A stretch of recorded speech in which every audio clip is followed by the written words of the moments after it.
লাভ land এবাৰ flood. মইতো ভাবো যে USTMৰ মালিকে এটা জেহাদে আৰম্ভ কৰিছে। আমি যেটো ল্যান্ড জেহাদ বুলি কওঁ, তেওঁ এটা ফ্লাড জেহাদে আৰম্ভ কৰিছে অসমৰ ওপৰত। গুৱাহাটীত হোৱা বানৰ বাবে আগদিনা USTMক জগৰীয়া কৰি পিছদিনা নতুন নামকৰণ কৰিলে মুখ্যমন্ত্ৰী হিমন্ত বিশ্ব শৰ্মাই। গুৱাহাটীৰ বান সমস্যা শিক্ষাৰ্থীয়ে USTMত অধ্যয়ন বাদ দিলে শেষ হ'ব বুলি সমাধান সূত্ৰ মুখ্যমন্ত্ৰীৰ। সূত্ৰ আৱিষ্কাৰ কৰি মুখ্যমন্ত্ৰীয়ে ক'লে USTMৰ মালিকে ফ্লাড জেহাদ আৰম্ভ কৰিছে। মুখ্যমন্ত্ৰীৰ আসনত বহি হিমন্ত বিশ্ব শৰ্মাই কৰা এই মন্তব্যত এতিয়া সৰ্বত্ৰ প্ৰতিক্ৰিয়াৰ সৃষ্টি হৈছে। সমাধান বিচাৰিছে গুৱাহাটীবাসীয়ে। মুখ্যমন্ত্ৰীৰ মন্তব্যত ক্ষোভ প্ৰকাশ কৰি প্ৰদেশ কংগ্ৰেছৰ সভাপতি ভূপেন বৰাই ক'লে USTM উত্তৰ পূবৰ গৌৰৱ। সব USTM আমাৰ উত্তৰ পূৰ্বাঞ্চলৰ গৌৰৱ। আজি ৰয়েল গ্লোবেলৰ কথাই কওক, USTMৰ কথাই কওক, আৰু মুখ্যমন্ত্ৰী পৰিবাৰে খোলা স্কুলখনৰ কথাই কওক। এই অনুষ্ঠানবিলাক বিচাৰি পেলাই বহুত ল'ৰা ছোৱালী বাহিৰলৈ যায়। আমি ভাল পালোহেঁতেন যে মুখ্যমন্ত্ৰীয়ে চৰকাৰী অনুষ্ঠানবিলাক ভাল কৰিবৰ কাৰণে চেষ্টা কৰা হ'ল। এটা মুখ্যমন্ত্ৰীও লাগিছে ব্যক্তিগত অনুষ্ঠান খোলাত, শিক্ষানুষ্ঠান খোলাত। নিজৰ শিক্ষানুষ্ঠান যিজন মানুহে নিজে ব্যক্তিগত শিক্ষানুষ্ঠান খোলাত নেতৃত্ব লয়, সেইজন মানুহে বেলেগ ব্যক্তিগত শিক্ষানুষ্ঠানক আক্ৰমণ কৰাটো শোভা নাপায় ক'লে ভূপেন বৰাই। গুৱাহাটীৰ বানৰ বাবে জ্বলাকলা খালে সৰ্বসাধাৰণে, যি ভোগে তেওঁহে বুজে। হাজাৰৰ ঘৰত গাড়ী ৰাস্তাৰ পানীত আবদ্ধ হৈ বিকল হৈ পৰিল। পুৱতি নিশালৈ ঘৰ গৈ নাপালে শিক্ষাৰ্থী। ভূপেন বৰাৰ অভিযোগ মুখ্যমন্ত্ৰীয়ে ইছ্যু ডাইভাৰ্ট কৰিছে।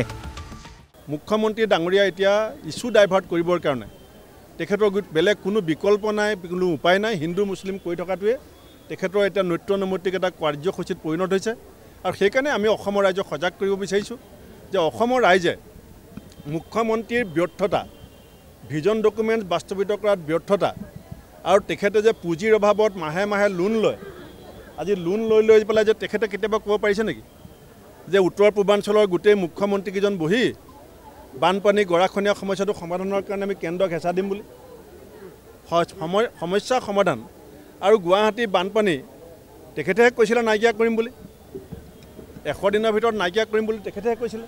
এতিয়া 10 বছৰৰ পাছতহে গম পালে। সমস্যাৰ কথা কৈ আছে, সমাধানৰ কথাহে দায়িত্ব দিয়া হৈছিলে। সমস্যাৰ কথা কৈ আছে মুখ্যমন্ত্ৰীয়ে, কিন্তু ৰাইজে দায়িত্ব দিছিল সমাধানৰ। গুৱাহাটীৰ বান, মুখ্যমন্ত্ৰী, USTM আৰু জেহাদক লৈ প্ৰতিক্ৰিয়া বিৰোধী দলপতি দেৱব্ৰত শইকীয়াৰো মুখ্যমন্ত্ৰীয়ে সপোনত দেখে। মুখ্যমন্ত্ৰীয়ে কি সপোন দিনত কি কৰি থাকে মই নাজানো। তেখেতে ৰাতি আৰু এনেকুৱা সপোন দেখে, খালি জেহাদৰ সপোন দেখি থাকে। কেতিয়াবা লাভ জেহাদ, কেতিয়াবা ফ্লাড জেহাদ, কি যে দেখে। জেহাদ কেৱল জেহাদ। কিন্তু এতিয়াৰ মুখ্যমন্ত্ৰীয়ে নিৰ্বাচনৰ সময়ত বানমুক্ত গুৱাহাটী, বানমুক্ত অসমৰ প্ৰতিশ্ৰুতি দিছিল। বানমুক্ত অসমৰ প্ৰতিশ্ৰুতি, তেওঁলোকৰ যোৱা সময়ছোৱাত নিৰ্বাচন, বানমুক্ত গুৱাহাটীৰ প্ৰতিশ্ৰুতি যোৱা পৌৰসভাৰ নিৰ্বাচনৰ সময়ত। তাৰ পিছতো যদি মুখ্যমন্ত্ৰীয়ে জেহাদৰ কথা কয়, এইটো মই ভাবোঁ যে অতি সন্মানহানিকৰ মন্তব্য। তেখেতে এনেকুৱা কথা নকৈ ভালকৈ কি কাৰণে হৈছে সেইবোৰ বিবেচনা আলোচনা কৰিব লাগে। প্ৰতিক্ৰিয়া প্ৰকাশ কৰি কংগ্ৰেছ নেত্ৰী মীৰা বৰঠাকুৰে ক'লে মুখ্যমন্ত্ৰীক এতিয়া কিছু ৰেষ্টৰ প্ৰয়োজন। মুখ্যমন্ত্ৰীক মই কৈছোঁ ৰেষ্টৰ প্ৰয়োজন হৈছে। তেওঁ কৃত্ৰিম বানপানীৰ কাৰণে USTMটো আজি নহয়, USTMটো আজি বহু বছৰ হ'ল। গতিকে USTMৰ মালিকৰ লগত চাগে তেওঁৰ কিবা অংক মিলা নাই। আশে পাশে মাটি চাগে তেওঁ বিচাৰিছে, পোৱা নাই। গতিকে তাত চাগে তেওঁৰ চাগে শ্ৰীমতীয়ে মাটি বিচাৰিছিলে চাগে, কিবা কাৰণত পোৱা নাই। এনেকুৱা কিবা ব্যক্তিগত কথা থাকিব পাৰে। গছত গৰু উঠা যিবিলাক কথা মুখ্যমন্ত্ৰীয়ে কৈছে, মই মুখ্যমন্ত্ৰীয়ে এসময়ৰ শুভাকাংক্ষী হিচাপে পৰামৰ্শ দিছোঁ যে তেখেতক অলপ ৰেষ্টৰ প্ৰয়োজন হৈছে, তেওঁ অলপ ৰেষ্ট লোৱাটো দৰকাৰ।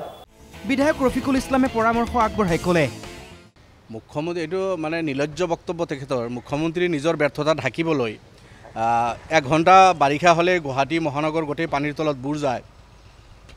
হাজাৰ হাজাৰ গাড়ী মানুহৰ বিকল হৈ গ'ল। ছাত্ৰ ছাত্ৰী, অফিচত কাম কৰা মানুহ ঘৰৰ পৰা ওলাই গৈ ৰাতি 12টা 1টালৈকে অফিচত যাব নোৱাৰা অৱস্থা হ'ল। এই ঘটনা, এই ব্যৰ্থতাবিলাক ঢাকিবলৈ তেখেতে ইৰাণ তুৰাণৰ কথা কৈ লাভ নাই। মই ভাবোঁ এই চব কথা। আৰু এটা শিক্ষা অনুষ্ঠানৰ বিষয়ে তেখেতে যিটো মন্তব্য কৰিছে, এজন শিক্ষিত মানুহে মুখ্যমন্ত্ৰীয়ে, এইটো এটা হাস্যকৰ কথা। মুখ্যমন্ত্ৰীৰ মন্তব্য হাস্যকৰ। মেঘালয়ৰে সুসম্পৰ্ক মুখ্যমন্ত্ৰীৰ, জেহাদ নাম নিদি সমস্যা সমাধান কৰক। সেই ৰাজ্যৰ লগত দেখোন মুখ্যমন্ত্ৰীৰ ভাল সম্পৰ্ক। গতিকে আলাপ আলোচনাৰ যোগেদি সমস্যা সমাধান নকৰাকৈ তেখেতে কোনোবা এজন মুছলমান ব্যক্তি এটা অনুষ্ঠান চলোৱাৰ কাৰণে শিক্ষা জেহাদ আৰু ফ্লাড জেহাদ এইবিলাক তেখেতৰ বাক্যবান মই ভাবোঁ হাস্যকৰ। নালাবিলাক আপুনি চাফা কৰিব পৰা নাই, ড্ৰেনেজ ছিষ্টেমটো চাইণ্টিফিক পদ্ধতিত আপুনি কৰিব পৰা নাই। Ashok Singhal totally fail. এজন ব্যৰ্থ মন্ত্ৰী ৰিজাইন কৰা দৰকাৰ, ৰিজিগনেশ্যন ল'ব লাগিছিল। এই সব কাম নকৰি আপুনি বেলেগক ফ্লাড জেহাদ, শিক্ষা জেহাদ এই সব কৈ লাভ নাই। অশোক সিংহল ব্যৰ্থ। গুৱাহাটীৰ বান আৰু মুখ্যমন্ত্ৰীৰ মন্তব্যক লৈ প্ৰতিক্ৰিয়া বিজেপি বিধায়ক দিগন্ত কলিতাৰো কথাই কথাই দিগন্ত কলিতাই কৈ পেলালে, আমি যিমান কৰিব লাগিছিল সিমান পৰা নাই। এইটো হ'ব পাৰে, কিন্তু ৰাইজে আমি কি প্ৰিকশ্যন লৈছোঁ? আপুনি বহুত নলা নৰ্দমাত যাওক, মানুহে জাবৰ তাতে পেলায়। এতিয়া আমি এইবিলাক চিন্তা কৰিব নালাগিছিল নেকি? এই ৰাস্তাৰ ওপৰে ওপৰে যে চাড হাউচবিলাক কৰিছে, গোটেইটো এতিয়া ৰাস্তাৰ ওপৰে ওপৰে আছে। সেই জাবৰবিলাক ক'ত পেলাই আছে? আজি প্লাষ্টিকটো, সেইটোতো আমাৰ এটা কাৰণ হ'ব পাৰে। যেতিয়ালৈকে মানুহ আমি ইয়াৰ পৰা ওলাই নাযাম আৰু এখন নতুন গুৱাহাটী নকৰিম, এই সমস্যা দিনে দিনে বাঢ়িব। চৰ্চিত এই বিষয়ে বিৰোধীয়ে কৈছে গুৱাহাটীৰ বানক লৈ ৰাজনীতি নকৰিব। শাসক পক্ষৰ আহ্বান, ৰাইজে আমাক ভুল নুবুজিব।